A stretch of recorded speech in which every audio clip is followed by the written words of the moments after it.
അമ്മ വീട്ടിലെത്തിയപ്പോഴേക്കും ബ്യൂട്ടീഷ്യൻ വന്നിരുന്നു. പിന്നെ എല്ലാം പെട്ടെന്നായിരുന്നു. മെറൂൺ കളർ കാഞ്ചീപുരം പട്ടുസാരി ഉടുത്ത് സർവാഭരണ വിഭൂഷിതയായി നിൽക്കുന്ന അമ്മുനെ കാണാൻ പ്രത്യേക ഭംഗിയായിരുന്നു.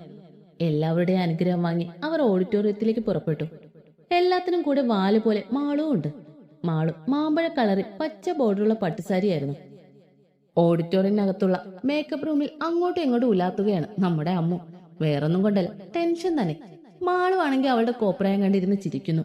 മാളുവിന്റെ ചിരി കണ്ട് കാലേ വരെ നിലത്തടിക്കാന് അമ്മുന് തോന്നി. പിന്നെ സ്വയം നിയന്ത്രിച്ചു. അവസരം വരും. അപ്പോഴേക്കും അവിടുന്ന് ആരോ ചെറുക്കം വന്നു വിളിച്ചു പറഞ്ഞു. അതോടെ നാദസ്വരത്തിന്റെ മേളും. അത് കേട്ടതും അമ്മുവിന്റെ ഹൃദയം പടപടം മിടിക്കാൻ തുടങ്ങി. ആരോ ഉള്ളിലിരുന്ന് വിലക്കുന്നത് പോലെ, ചെയ്യുന്നത് അബദ്ധമാണെന്ന് ഓർമ്മിപ്പിക്കും പോലെ. അങ്ങനെ ഓരോന്നും ചിന്തിച്ചു നിന്നപ്പോഴേക്കും പെണ്ണിനെ വിളിക്കാനായി ആളുകൾ വന്നു. അമ്മുവിനെ നേരെ കൊണ്ടുപോയി മണ്ഡപത്തിലെത്തി. തന്റെ വലതു ഭാഗത്തായി വിവേകും ഉണ്ടായിരുന്നു. അമ്മ വിവേകിനെ ഒന്ന് നോക്കി. ക്രീം കളർ ഷർട്ടും കസവും മുണ്ടുമാണ് വേഷം. അവൾ നോക്കിയപ്പോ അവൻ ഹാളിൽ ആരെയോ തിരക്കുന്നതാണ് കണ്ടത്. എത്രയൊക്കെ ശ്രമിച്ചിട്ടും ഇദ്ദേഹത്തെ അംഗീകരിക്കാൻ സാധിക്കുന്നില്ലല്ലോ, അമ്മ മനസ്സിൽ പറഞ്ഞു. തീർത്ഥവും പ്രസാദവും വാങ്ങിയ ശേഷം തിരുമേനി നൽകിയ പൂജിച്ച താലി അവൻ അവളുടെ കഴുത്തിൽ കെട്ടി. സിന്ദൂരം തൊട്ടു. പരസ്പരം ഹാരമണിയിച്ചു. ഹരിദാസ് കന്യാദാനം നടത്തി. അഗ്നിയെ വലം വെച്ചുകൊണ്ട് ചടങ്ങുകളെല്ലാം പൂർത്തിയാക്കി. പിന്നെ ഫോട്ടോ എടുപ്പും ഭക്ഷണവും എല്ലാം കഴിഞ്ഞിറങ്ങാറായി. ഏട്ടനെ കെട്ടിപ്പിടിച്ച് അമ്മ കരഞ്ഞു. എല്ലാവരും കൂടി അവളെ കാറിലിരുത്തി. വിവേകം കയറിയപ്പോൾ കാർ മുന്നോട്ടെടുത്തു. അവിടുന്ന് 1/2 മണിക്കൂർ യാത്രയുണ്ട് വിവേകിന്റെ വീട്ടിലേക്ക്. വിവേകിന്റെ വീട്ടിലെത്തി ദേവിയമ്മ കൊടുത്ത നിലവിളക്ക് വാങ്ങി അവൾ വലതുകാൽ വെച്ച് അകത്തേക്ക് കയറി. പൂജാമുറിയിൽ വിളക്ക് വെച്ച് അവൾ കണ്ണടച്ച് പ്രാർത്ഥിച്ചു. ഭഗവാനെ, ഈ വീടിന് നല്ല മരുമകളാകാനും അദ്ദേഹത്തിന് നല്ല ഭാര്യയാകാനും കഴിയണേ, അവൾ മനസ്സിൽ പ്രാർത്ഥിച്ചു. ഈവനിങ് തന്നെ റിസപ്ഷൻ ഉള്ളത് കൊണ്ട് പിന്നെ എല്ലാം പെട്ടെന്നായിരുന്നു. വിവേകിന്റെ കസിൻ അവളെ അവന്റെ റൂമിൽ കൊണ്ടുപോയി ഡ്രസ്സും ഓർണമെന്റ്സും ഒക്കെ മാറ്റാൻ സഹായിച്ചു. ഫ്രഷായി വന്നപ്പോഴേക്കും ബ്യൂട്ടീഷ്യൻ വന്നു. ഒരു നേവി ബ്ലൂ ലെഹങ്കയായിരുന്നു അവളുടെ വേഷം. വിവേകിന് അതേ കളർ സ്യൂട്ടും. റിസപ്ഷൻ ഒക്കെ കഴിഞ്ഞ് ഫ്രഷായി വന്നപ്പോഴേക്കും ദേവിയമ്മ സെറ്റ് സാരി ഉടുപ്പിച്ച് കയ്യിൽ ഒരു പാൽ ഗ്ലാസും കൊടുത്ത് വിവേകിന്റെ മുറിയിലേക്ക് വിട്ടു. അമ്മൂന് വല്ലാത്ത പരിഭ്രമം തോന്നി. ആദ്യമായാണ് ഒരു അന്യപുരുഷനൊപ്പം ഒരു മുറിയെ. പേടിച്ചു വിറച്ച് അവൾ അകത്തേക്ക് കയറി. മുറിയിൽ വിവേകില്ലായിരുന്നു. അവൾ നോക്കുമ്പോൾ അവൻ ബാൽക്കണിയിൽ നിന്നും ആരോടോ സംസാരിക്കുന്നതാണ് കണ്ടത്. തിരിഞ്ഞു നോക്കിയപ്പോൾ മുറിയിൽ നിൽക്കുന്ന അമ്മൂനെ കണ്ട് അവൻ പെട്ടെന്ന് ഫോൺ വെച്ചു. താൻ വന്നത് ഞാൻ കണ്ടില്ല, ഒരു ഫ്രണ്ടാ വിളിച്ചത്, കല്യാണത്തിന് വരാൻ പറ്റില്ല, അതിന് സോറി പറയാനാ. അമ്മ ഒന്ന് ചിരിച്ചു കൊടുത്തു. അവൾ പാല് അവന് നേരെ നീട്ടി. സോറി, ഞാൻ പാല് കുടിക്കാറില്ല, താൻ കുടിച്ചിട്ട് കിടന്നോളൂ. ഞാനും കുടിക്കില്ല. എങ്കിൽ അതവിടെ വെച്ചേക്ക്, രാവിലെ എടുത്ത് കളഞ്ഞാൽ മതി. അവൾ അതാ ടേബിളിലേക്ക് വെച്ചു. അമ്മു മുഖമുയർത്തി അവനെ നോക്കി. അവൻ എന്തോ പറയാൻ ബുദ്ധിമുട്ടുന്നത് പോലെ അവൾക്ക് തോന്നി. അമ്മു, പെട്ടെന്നായിരുന്നില്ലേ നമ്മുടെ കല്യാണം. അതുകൊണ്ട് തന്നെ ജീവിതത്തെപ്പറ്റി ഒന്നും പ്ലാൻ ചെയ്യാൻ പോലും നമുക്ക് സാധിച്ചിട്ടില്ല. അതുകൊണ്ട് ആദ്യം നമുക്ക് നല്ല ഫ്രണ്ട്സ് ആവാം, അത് കഴിഞ്ഞ് ഒരു ജീവിതം തുടങ്ങാം, പോരെ? കേട്ടപ്പോ എന്തോ അമ്മുവിന് വല്ലാത്ത ആശ്വാസം തോന്നി. അവൾ സന്തോഷത്തോടെ തല ഉലക്കി. എങ്കിൽ കിടന്നോളൂ, ഗുഡ് നൈറ്റ്. Good night. തന്റെ ജീവിതം മാറിമറിയാൻ പോകുന്നത് അറിയാതെ അവൾ സുഖമായി ഉറങ്ങി. ചിന്തകൾക്കൊക്കെ വിരാമം ഇട്ടുകൊണ്ട് അവൾ ബസ് സ്റ്റാൻഡിലെത്തി. തിരുവനന്തപുരത്തേക്ക് ഇനി ഉടനെ ബസ്സൊന്നുമില്ല. അവൾ അവിടെ വെയിറ്റ് ചെയ്തു. അലക്സിന്റെ കാറ് കൊല്ലം കഴിഞ്ഞു. അലക്സും എബിയും കൂടി മാറി മാറിയാണ് ഡ്രൈവ് ചെയ്യുന്നത്. ലീന കൊച്ച് നല്ല ഉറക്കവും. അതെപ്പോഴും അങ്ങനെ തന്നെ. കാറിൽ കയറിയ അപ്പൊ അവൾ ഉറക്കം തുടങ്ങും. അറിയാൻ വയ്യാത്തോണ്ട് ചോദിക്കോ, നിന്റെ പെങ്ങളെന്താ കുംഭകർണന്റെ കൊച്ചുമോളാണ്, എപ്പോ നോക്കിയാലും ഉറക്കവും തീറ്റേ. നീ ഇപ്പൊ പറഞ്ഞ് അവൾ ഉണരുമ്പോ ചോദിച്ചു നോക്ക്. അയ്യോ വേണ്ടേ, കുറച്ച് കാലം കൂടി ജീവിക്കണമെന്നുണ്ട്. അലക്സ് പതിയെ ചിരിച്ചു. എബിയും. ഒരുപാട് നേരമായി ഇവിടെ നിൽക്കാൻ തുടങ്ങിയിട്ട്. ബസ് ഒന്നും വരുന്നില്ല. അല്ലെങ്കിൽ തന്നെ എങ്ങോട്ട് പോകാനാ? മാളുവിനെ വിളിച്ചാലോ? വേണ്ട, അവളെ വിളിക്കണ്ട. എന്നെ സഹായിച്ച അവളെ അവര് വെറുക്കും. ഞാൻ കാരണം ഇനി ആർക്കും ഒരു ബുദ്ധിമുട്ടും ഉണ്ടാകാൻ പാടില്ല, അമ്മ മനസ്സിൽ പറഞ്ഞു. ഇതേ സമയം അലക്സിന്റെ കാർ അതുവഴി വരികയായിരുന്നു. ലീന കൊച്ച് പയ്യെ എണീറ്റിരുന്നു. ഇച്ചായ, എനിക്ക് വിശക്കുന്നു, ഏതെങ്കിലും ഹോട്ടലിൽ കയറ്റ്. നിന്റെ വയറ്റിൽ എന്താ കൊക്കോപ്പുഴുണ്ടോ? ഉച്ചയ്ക്ക് നല്ല പോലെ വെട്ടി വിഴുങ്ങിയില്ലേ? അത് ഉച്ചയ്ക്കല്ലേ, ഇപ്പൊ സമയം എത്രയായി? എത്രയായാലും നിന്റെ കൂടെയല്ലേ ഞങ്ങളും കഴിച്ചേ. ഞങ്ങൾക്കില്ലാത്ത വിശപ്പാന്നോ നിനക്ക്? തീറ്റ പണ്ടാരം തന്റെ മറ്റവളാടോ. അത് തന്നെയാ ഞാനും പറഞ്ഞു. മോടെ മാക്രി, നീ പോടി ഏപ്പരാച്ചി. ഒന്ന് നിർത്തുന്നുണ്ടോ രണ്ടും? ഇനി മിണ്ടിയ രണ്ടിനെ ഞാൻ ഇവിടെ ഇറക്കി വിടും. അത് കേട്ടത് രണ്ടും സ്വിച്ച് ഇട്ടതുപോലെ നിർത്തി. ബുദ്ധിയില്ലാത്ത ചെക്കന, ചിലപ്പോ പറഞ്ഞതുപോലെ ചെയ്തു കളയും. വണ്ടി നിർത്ത്. കുറച്ച് മുന്നോട്ട് പോയത് ലീന അലറിപ്പോവാൻ തുടങ്ങി. പെട്ടെന്ന് അലക്സ് സഡൻ ബ്രേക്ക് ഇട്ടു. അതിന്റെ സ്പീഡിൽ എബി മുന്നോട്ടാഞ്ഞു. എന്നാടി, എന്നത്തിനാ കിടന്നിങ്ങനെ അലർന്നേ? ലീന ഗ്ലാസ് താഴ്ത്തി തല പുറത്തേക്കിട്ട് പിന്നിലേക്ക് നോക്കിക്കൊണ്ടിരുന്നപ്പോഴാണ് എബി ചോദിച്ചത്. ദേ നോക്കിച്ചായ, അമ്മു അല്ലേ അവിടെ നിൽക്കുന്നേ? എവിടെ? അലക്സ് പുറത്തേക്ക് നോക്കിക്കൊണ്ട് ചോദിച്ചു. ദാ അവിടെ, ആ ബസ് സ്റ്റാൻഡിൽ നിൽക്കുന്നു. ശരിയടാ, ദാ അവിടെ നിൽക്കുന്നു. ഇവൾ എന്നാത്തിനാ ഈ നേരത്ത് ഇവിടെ നിൽക്കുന്നേ? നിങ്ങൾ വാ. അലക്സ് അവരെയും കൂട്ടി അമ്മുവിന്റെ അടുത്തേക്ക് ചെന്നു. അമ്മു, ആരോ വിളിക്കുന്നത് കേട്ട് അമ്മു തിരിഞ്ഞു നോക്കി. പെട്ടെന്ന് ലീനയും മുന്നിൽ കണ്ടപ്പോ അവളൊന്ന് പതറി. അവരെ നോക്കി അവളൊരു വിളറിയ ചിരി ചിരിച്ചു. നീ എന്നാത്തിനാ പെണ്ണെ ഇവിടെ നിൽക്കുന്നേ? അത് ഒറ്റയ്ക്ക്? അത് ഞാൻ എന്റെ ഒരു ഫ്രണ്ടിനെ കാണാൻ പോകുക. അവൾ എങ്ങനെയൊക്കെയോ പറഞ്ഞു. അലക്സ് അവളെ തന്നെ നോക്കുകയായിരുന്നു. അവളുടെ കവളിലെ പാടും കണ്ണുകളിലെ വീക്കവും കണ്ടപ്പോ തന്നെ അവനെന്തോ പന്തികേട് തോന്നി. അവൻ ലീനയെ നോക്കി കണ്ണു കാണിച്ചു. ഏത് ഫ്രണ്ടാടാ? എവിടെയാ സ്ഥലം? അത് കഴക്കൂട്ടം. അവള് വായിൽ വന്നൊരു പേര് പറഞ്ഞു. അവള് കള്ളം പറഞ്ഞതാണെന്ന് അലക്സിന് മനസ്സിലായി. അവൾക്ക് എന്തോ പ്രശ്നമുള്ളതായി അവന് തോന്നി. അതുകൊണ്ട് തന്നെ അവളെ കൂടെ കൂടെ ലീനയോട് കണ്ണുകൾ കൊണ്ട് പറഞ്ഞു. എന്നിട്ട് എബിയെ നോക്കി. എബി അവനെ നോക്കി തലയാട്ടി. ഡാ, ഞങ്ങൾ അതുവഴിയാ, നീ വാ, ഞങ്ങൾ ഡ്രോപ്പ് ചെയ്യാം. വേണ്ട ലീന, ഞാൻ ബസ്സിൽ പൊയ്ക്കോളാം. അതെന്താടാ, ഞങ്ങളുടെ കൂടെ വരാൻ ഇഷ്ടല്ലേ നിനക്ക്? അതല്ലടാ, അങ്ങനെയൊന്നുമില്ല. നിങ്ങൾ വെറുതെ ബുദ്ധിമുട്ടണ്ട, അതാ ഞാൻ. ഞങ്ങൾ കുറച്ച് ബുദ്ധിമുട്ടാൻ തയ്യാറാ, നീ വന്നേ എന്നും പറഞ്ഞ് ലീന അമ്മുവിനെ പിടിച്ചുകൊണ്ട് പോയി കാറിലിരുത്തി. അലക്സും എബി പരസ്പരം ഒന്ന് നോക്കിക്കൊണ്ട് കാറിൽ കയറി. വണ്ടി സ്റ്റാർട്ട് ചെയ്യുമ്പോഴും അലക്സിന്റെ കണ്ണുകൾ റിയർവ്യൂ മിററിലൂടെ കാണുന്ന അമ്മുവിന്റെ കലങ്ങിയ മിഴികളിലായിരുന്നു. അവർ 3 പേരും നോക്കുമ്പോൾ അവൾ പുറത്തേക്ക് നോക്കി എന്തോ ചിന്തിച്ചുകൊണ്ടിരിക്കുന്നതാണ്. ഇടയ്ക്കിടെ കണ്ണുകൾ നിറഞ്ഞൊഴുകുന്നു. അവളുടെ കണ്ണുനീർ കാണുമ്പോൾ അലക്സിന്റെ നെഞ്ചു നീർന്നുണ്ടായിരുന്നു. അലക്സ് ലീനയെ ഒന്ന് നോക്കി. അലക്സിനെ നോക്കി തലയാട്ടിയിട്ട് ലീന അമ്മുവിന്റെ തോളിലൊന്ന് തൊട്ടു. പെട്ടെന്ന് അമ്മു ഞെട്ടിക്കൊണ്ട് തിരിഞ്ഞു നോക്കി. എന്നാടാ, എന്നാ പറ്റിയേ? എന്താ നീ എന്നത്തിനെ കരയുന്നേ? കരഞ്ഞോ? ഇല്ലല്ലോ. ആ, അത് മുഖം കാണുമ്പോ തന്നെ അറിയാം. അമ്മു ഒന്നും മിണ്ടാതെ പുറത്തേക്ക് നോക്കിയിരുന്നു. കഴക്കോട്ട് എത്തിയടാ, ഇവിടെയല്ലേ നിനക്ക് ഇറങ്ങേണ്ടത് എന്ന് ലീന അമ്മുവിനോട് ചോദിച്ചതും അമ്മു പുറത്തേക്ക് നോക്കി തലയാട്ടിട്ട് അതേന്ന് പറഞ്ഞു. കാറ് നിർത്തി ഡോറ് തുറന്ന് അമ്മ പുറത്തേക്ക് ഇറങ്ങാൻ തുടങ്ങിയതും ലീന അവളുടെ കയ്യിൽ പിടിച്ചു. സമയം ഒരുപാടായടാ, നീ അഡ്രസ് പറ, ഞങ്ങൾ അവിടെ കൊണ്ടാക്കി തരാം. തന്നെ സംശയത്തോടെ നോക്കുന്ന അമ്മുവിനെ നോക്കി ലീന പറഞ്ഞു. വേണ്ട ലീന, നിങ്ങൾ ഇവിടെ വരെ ആക്കിയില്ലേ, അതിന് തന്നെ ഒരുപാട് നന്ദിയുണ്ട്. ഞാൻ ഇവിടെ നിന്ന് നടന്നു പോയിക്കോളാം. അതും പറഞ്ഞ് അവൾ വീണ്ടും ഡോർ തുറന്നു. ലീന എത്രയൊക്കെ നിർബന്ധിച്ചിട്ടും അമ്മ തയ്യാറാവാത്തത് കാണാൻ അലക്സിന്റെ മുഖം ദേഷ്യം കൊണ്ട് ചുവന്ന് തുടുക്കുന്നുണ്ടായിരുന്നു. അത് കണ്ടുകൊണ്ട് എബി അമ്മുവിനോടായി പറഞ്ഞു. നേരെ ഇത്രയും ആയില്ലേടോ, തന്നെ ഈ നേരത്ത് ഞങ്ങൾ എങ്ങനെയാ വിശ്വസിച്ച് ഇവിടെ ഇറക്കി വിടുന്നേ?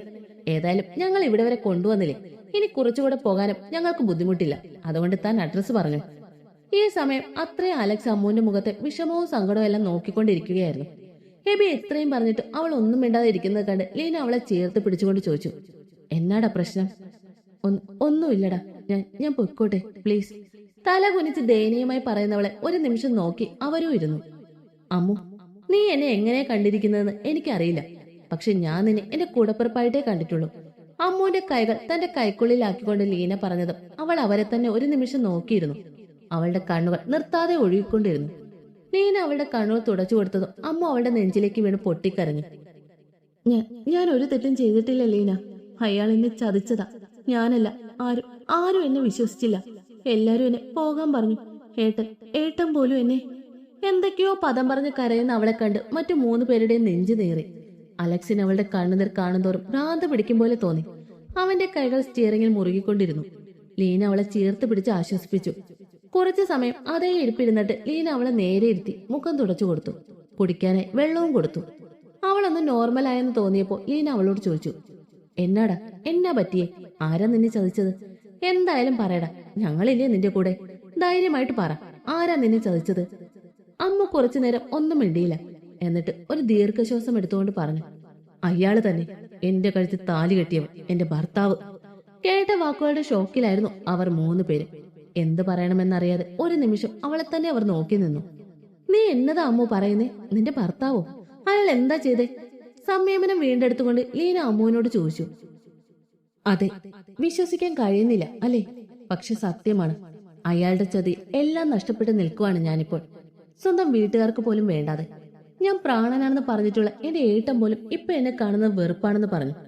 ഒരു പൊട്ടിക്കരച്ചിലൂടെ അവൾ അത് പറഞ്ഞതും ലീന അവളെ ചേർത്ത് പിടിച്ച് ആശ്വസിപ്പിച്ചു. അലക്സ് അവളെ ഇമ വെട്ടാതെ നോക്കിയിരുന്നു. അവളുടെ കരച്ചിൽ കേൾക്കുന്തോറും അവന്റെ ദേഹം ചുട്ടുപൊള്ളുന്നത് പോലെ തോന്നി. എബിയുടെ അവസ്ഥ മറിച്ചായിരുന്നില്ല.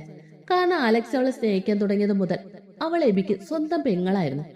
അവളുടെ കരച്ചിൽ അടങ്ങുന്നത് വരെ ലീന അവളുടെ പുറത്തു തട്ടി ആശ്വസിപ്പിച്ചുകൊണ്ടിരുന്നു. കുറച്ചു സമയം കഴിഞ്ഞ് അവളൊന്ന് റിലാക്സ് ആയി എന്ന് തോന്നിയപ്പോൾ ലീന അവളെ അടർത്തി മാറ്റി. അലക്സ് അപ്പോൾ ഒരു കുപ്പി വെള്ളം എടുത്തു കൊടുത്തു. അവനെ ഒന്ന് നോക്കിയിട്ട് അവൾ ആ വെള്ളം വാങ്ങി കുടിച്ചു. അല്പസമയത്തിന് ശേഷം അവൾ പറഞ്ഞു തുടങ്ങി. വിവേകിന്റെ വിവാഹോലോചന വന്നതും തന്റെ സമ്മതം വാങ്ങിയതും വിവാഹം നടന്നതുമൊക്കെ അമ്മുവിന്റെ ഓർമ്മകൾ വീണ്ടും ആ ദിവസങ്ങളിലേക്ക് പോയി.